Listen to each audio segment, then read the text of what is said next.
So,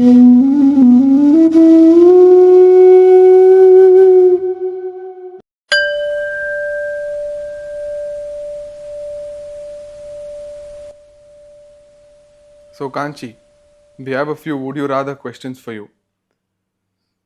Would you rather meditate in the Himalayas or in Tiruvannamalai, and why? I'll pick Himalayas because in Tiruvannamalai you don't need to meditate. You just go there, it is done, right? So you enter Arunachala Kshetra. There's no need for meditation there. So if you want to meditate, I mean, if I want to meditate, and I would love to go to the solitude of the Himalayas. Would you rather spend a year in silence or a year teaching spirituality every day? See, spirituality can be taught in silence, and the best language is silence. So, not 1 year, maybe no matter how much time it takes, teach spirituality or share uh, spiritual knowledge in silence. Would you rather read sacred texts forever or never read another book and live in direct experience? Live in direct experience. All the sacred books, all our Upanishads, our Shastras, they point only to the for direct perception. So once you realize the self, once you perceive the self, or once you embrace Atman, what need for any books, no matter how sacred they are? Would you rather have unlimited spiritual wisdom or the ability to live for 500 years? See, this body itself is a disease. So to carry this body around for 500 years, I'm not talking about my body, human body in general, it is meant to be a imperfect instrument. So why would you want to carry it for 500 years? So no question of longevity or living forever. No dreams of becoming a Chiranjeevi whatsoever. Next, we have some rapid fire questions. What's the best mantra to calm the mind? Neti. Neti, Neti. So Neti is not this, not that. So no matter what arises in your mind, if it is disturbing you and you maybe it's creating anxiety or some pain, whatever it is, look at yourself, look at that object of pain, and just say Neti, not this. This is not it. This will disappear. This is temporary. This will disappear. Not this. Name one spiritual figure you'd love to have dinner with. See, I have two such people I would love to have dinner with. One is UG Krishnamurti because I think he's a highly entertaining person. So just you don't know what will trigger him, and he'll take off on a tandem. So I think he'll be like a very fun person to have dinner with. And anything you speak, no matter he will always have a interesting way of looking at those things. So I think one person is UG Krishnamurti. The other is Ganapati Muni, Vashishta Ganapati Muni. He is the disciple of Ramana Maharshi. So, and I think he is one of the most brilliant minds of like the last century. So, I would love to pick his mind. I would love to know, like learn from him. I would love to try to understand how he perceived the world. So, yeah, these two. What's more important, surrender or effort? See, till you become effortless, that effort has to go on. So, effortlessness is surrender. And the pinnacle of effort is effortlessness. So, till you reach that state of surrender, you have to keep putting the effort on the spiritual path. One thing people misunderstand about enlightenment. That it is something that happens to you. I am this individual and I will become enlightened. I think this is the biggest lie because the individual is himself false. So, it is not that the individual will ever get enlightened. Next, fill in the blanks. The key to happiness is Contentment, the greatest spiritual lesson I've learned is equanimity, when I'm feeling stressed, I always.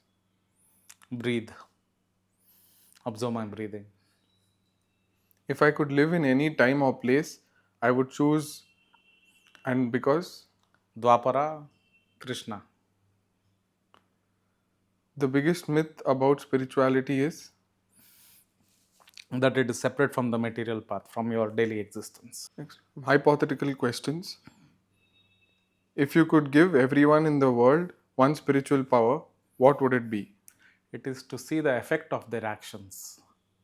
So anything they do, it is to see the result of those actions. Because 100% of the crimes that are happening in the world, 100% of the hate crimes and all the negative actions people will do, instantly they will stop doing. Because what comes after that, people are not aware. If you had to explain enlightenment to a child, what would you say?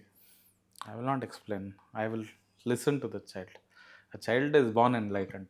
When you talk to him, you ruin his experience of enlightenment. If you could talk to your past self before starting your spiritual journey, what advice would you give? Take it easy, enjoy the process. Some questions to reflect. If you could eliminate one human emotion forever, what would it be? Nothing at all. Every emotion is intrinsic to the human experience, and we learn from every single emotion. So I wouldn't take anything away. If you could relive one moment in your spiritual journey, what would it be? So in my book, The Heart of Everything, I have written about this experience of experiencing Soma, the flow of Soma in the body. So I think that is something that was beyond anything I have experienced, till now in my life. So I think that is something I would love to go back to. What's one thing you would change about how the world practices spirituality today? See, I feel spirituality has to be free. So I would love to change that because knowledge has to be given for free. I don't like the idea of these courses and expensive courses and all these retreats where they charge a lot of money. I feel healthcare, like basic healthcare, medication, and knowledge has to be free. So I think I would love to change that. Give freely. What's the most unexpected thing that's ever happened during meditation?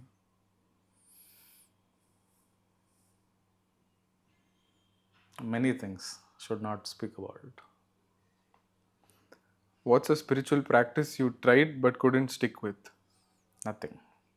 Whatever I do it to completion. If you could design the ultimate spiritual retreat, what would it include? See, I think it would definitely include Hatha Yoga practice, pranayama. See, breathwork is often not given the respect it deserves. So I think breathwork is definitely a big part of if I do a retreat, and also yagnas. So people are not aware of the power of a homa ritual or a yagna.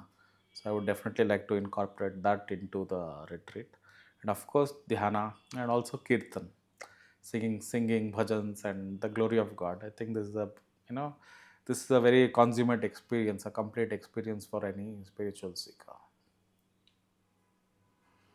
Now we have some this or that questions. Mahavakya or Atma Vichara? Atma Vichara or Mahavakya. So Mahavakya, for those who don't know, is are from the Upanishads. So I am Atma Brahma, Tattvamasi, Aham Brahmasmi. So these are the Mahavakyas that were popularized by Adi Shankara as well.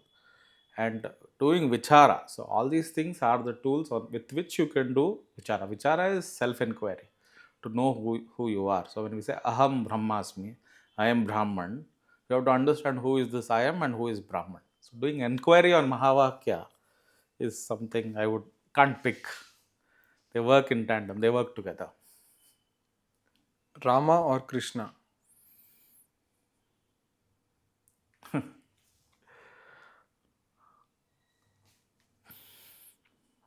See, it's impossible to answer. To become like Rama, I don't think. What a question. It's a great question. Cannot answer that. Okay. Satsang or Kirtan? Kirtan. Temple visit or nature retreat? Little bit of both, but I would prefer nature retreats because nature is the temple made by God. Mantra japa or pranayama? See, in our traditions, mantra japa includes pranayama. So, of course, mantra japa, but with pranayama. Advaita or Bhakti? See, where Advaita ends, that is the Bhakti Pada. That is only Bhakti. J. Krishnamurti or UG Krishnamurti? See, I love the lifestyle of J. Krishnamurti. I love the way he lived his life. So I think J. Krishnamurti's life is, I won't say inspiring, but I like how much time is spent in solitude and how he taught with so much dignity and integrity. So I love that about J. Krishnamurti. But personally, I am, I think I enjoy the life of UG, the way he lived and so fearlessly. So you can't, you can't aspire to live like UG. He lived without a care in the world. So he's amazing. So a little bit of both. A day of solitude or a day with seekers? Day of solitude with the seekers. Seva or dhyana? Seva. Hanuman or Lakshmana? I feel Lakshmana doesn't get his due. See, Hanuman, we worship Hanuman, we have temples of Hanuman, and of course, he's more than deserving. And but Lakshmana, I feel, is one of those underrated characters from the Ramayana, and he was almost equal to Rama in all ways, right? But somehow he doesn't. I feel like Lakshmana doesn't get the due he deserves. The amount of sacrifices he's made for the sake of Rama, for the sake of Ayodhya, it is extraordinary. So he's one of those characters. Not enough people give him his due, I feel. I think Lakshmana is also worthy of worship. Next, we have what would you choose? If you could master one spiritual power, Siddhi, what would it be? I'm not interested in any siddhis. If you could ask Brahma one question, what would it be? Why? If you could only teach one practice for the rest of your life, which one would it be? Atma Vichara. Find out who you are. If you had to live in one yuga, Satya, Treta, Dwapara, or Kali, which would it be? I think Kali Yuga. It is the worst of the yugas, but they say realization is easiest in Kali Yuga. And they say in Kali Yuga, people think more of God because of all the problems. So Kali Yuga is, I would pick Kali Yuga. I have picked Kali Yuga. What if everyone in the world meditated for 1 hour? What do you think would happen? People would be calmer, at least for 2 hours. There would be some peace in the world. What if you woke up one day and couldn't think, only feel? How would you experience the world? See, you cannot, I think the human experience, in the human experience, feeling is also a thought. So if you cannot comprehend the feeling, you cannot cognize the feeling, there is no feeling at all. So I think they are one and the same. What if there were no gurus?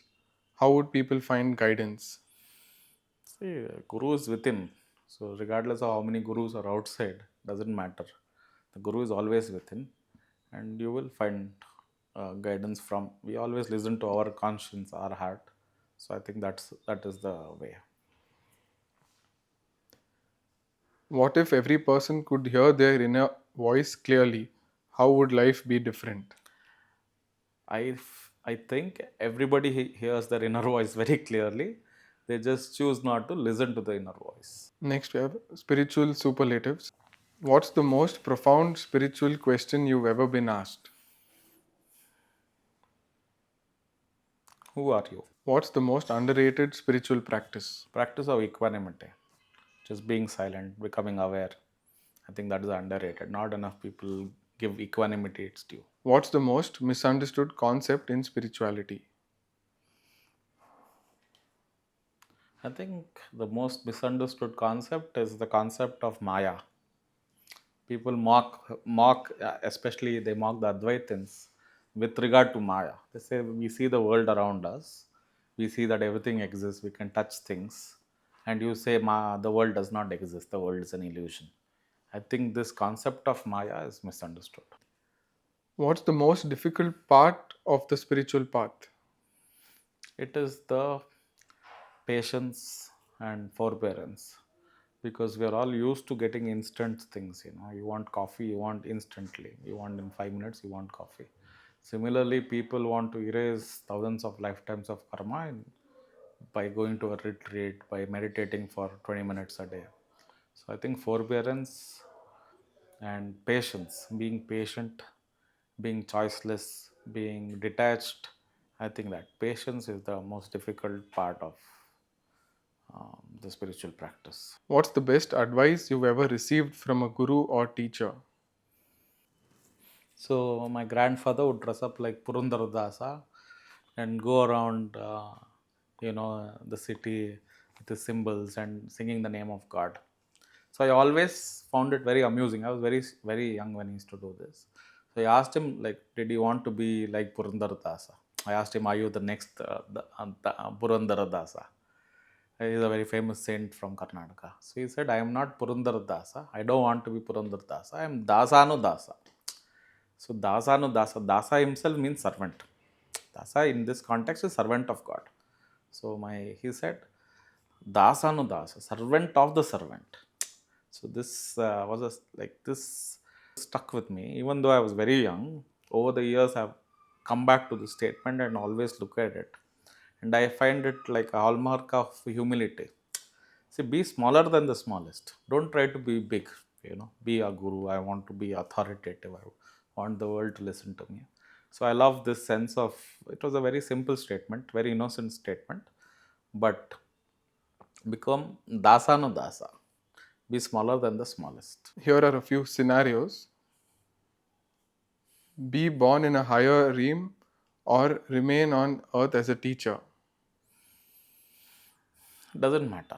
See, one of the spiritual teachers, I think it was J. Krishnamurti, who said, frankly, I don't care what happens to me. So similarly, wherever you want to put me, my request is that, where whatever has to happen will happen. I don't care what happens. You put me in any loka, bhuloka, swargaloka, tatala. What can you do? You live your life, that's all. Discover all your past lives or never know but live fully in the present.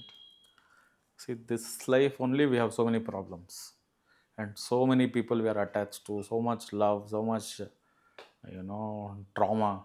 Who wants to remember all the past lives? So it sounds like a fun thing. Oh, I remember my past life and all that. It is, believe me, it is not fun. There is no fun element in remembering your past. Better to let go and live in the present. Gain infinite knowledge or experience infinite bliss. See, knowledge of the self is bliss. So there is no such thing as infinite knowledge as such. Knowledge of infinity. Knowledge of infinity is knowledge of Brahman. Knowledge of Brahman is knowing your own self. And that is only Satchit Ananda. Sat is the truth. That is knowledge. Chit is consciousness. Ananda is bliss. So experiencing, knowing your own self is living in bliss, being blissed out. Live a life of complete stillness or one of constant service. You can be both. You don't have to pick one over the other. See, stillness is internal, service is external. Next, what's your take? What's the most non spiritual thing you do that brings you peace? I play tennis, and it is actually not non-spiritual. When you're focusing on a tennis court and you're, focusing on the point and you want to execute a certain strategy, that is also spiritual. So there is no such thing as non-spiritual, but I would say, in the regular scheme of things, playing tennis. If enlightenment were a food, what would it taste like? water. What's the funniest spiritual misconception you've ever heard? So I had a friend who would meditate in a particular spot in his house, and he told me that in the other spots in the house he would not experience higher states of consciousness, but there was a particular spot. He said that if whenever he meditated there, he would feel the energy coming from above and like hitting him. So I was very surprised. I said, how can one spot in the house give him that experience, but nowhere else he is having that experience? So when I went to his house, I too went and sat in that spot. And then I sat there and I started meditating. And I realized that the fan was, kind of close by. And that air was circulating over in that spot particularly. So as soon as you switched off the fan, the circulation stopped, and that experience of whatever he was having on top of his head disappeared. So I think that was one. If the universe had a theme song, what would it be? It already has a song. It's called Om. Next is would you rather? Would you rather experience bliss once and forget it or live in mild peace forever? See, bliss that comes and goes is not bliss. It is pleasure, right? And peace that is forever is not. If it is forever, then it is bliss. So that mild peace, whatever you say, your body can get used to it. Your body will be able to process that experience better. But that which stays is bliss, and that which comes and goes is not. It's pleasure. Would you rather meditate for 24 hours straight or go without speaking for a week? Yeah, I think speaking without speaking for a week would be fun. Would be nice. Would you rather have complete knowledge of the universe or complete mastery of your own mind? Mastery over the mind is knowledge of the universe. A person who can control his mind can control the whole universe. A person who controls the whole universe cannot control his mind. But a person who can control his mind, what can he not control? Would you rather live 1,000 lifetimes or dissolve into the absolute right now? But now, right now. Rank the below. Rank the most important elements: breath, thought, awareness, action. See, breath and thought rise together and fall together. But before it rises and before it falls, beyond this movement of consciousness, there is awareness, right? And with all of these things, without the sense of awareness, without the sense of thought and breath, you cannot act. So action comes last, obviously, and awareness comes first. And between these two things, breath and thought arise. Rank these paths: Bhakti, Jnana, Karma, Raja. See, karma is your actions outside, with the world outside. Bhakti is your relationship with God, with your path. Raja is your path, and Jnana is your own self. So they're all four limbs. Like you see Mahavishnu with four hands. These are the four hands of Mahavishnu. Choose 3 spiritual books everyone should read. The first book is Talks with Bhagavan. That is the question and answers with Ramana Maharshi. Over the years, his disciples have noted down all the answers he's given to their spiritual questions. So I think that is like single greatest book that I have ever laid my hands on. Then I would say Yoga Vasishta. Yoga Vasishta is the story of Rama's enlightenment. So I think it is a very special book. And finally, the third one is Mahabharata. Then Mahabharata is not specifically to spiritual seekers, but for all people who are not even on the path. It teaches you how to live.